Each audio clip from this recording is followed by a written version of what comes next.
Hi friends, it's Brian back at Bidwell Canyon Farm. We're here at the greenhouse project and we're working on metal roofing, and I just wanted to give you a few tricks of the trade when it comes to roofing, on laying out your roofing sheets and getting all your holes just perfectly in line, and a really easy way to do that. Before you begin, you want to be sure all your roofing is totally flushed out on both the top and the bottom. I'll take a piece of plywood and a little mini sledge and get them flushed out, and you can even lightly tap everything just to get that perfect edge.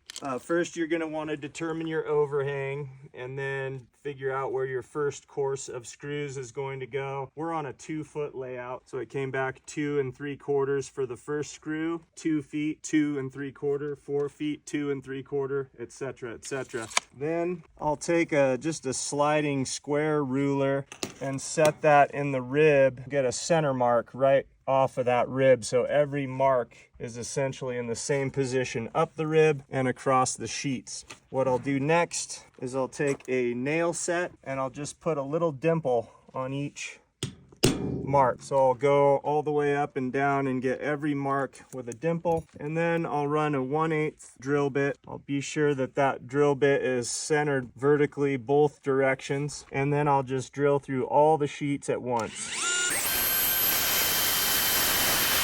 And I'll repeat that on every mark I have so that every sheet has the same exact hole. So when I get up there, I'm not having to pull my tape out on a steep pitch roof and wonder, oh man, is that mark accurate? These holes are going to be pre-punched in every sheet. Another trick of the trade I like to do is build my roof to a string line. And that way, this whole front edge, no matter what the building may do, my roofing is going to be a nice straight line out front. I've heard some old timers say, oh, you just stair step it if you start getting off a little bit. But we have prepped 3 sheets. We have clamped together the sheets right dead flush on this leading edge, and I put 1 stitch screw in the upper rib to hold them essentially as one huge piece. And if we're able to start these 3 just about a 1/16 off of our string, the rest of the roofing from here over will be very nice and straight.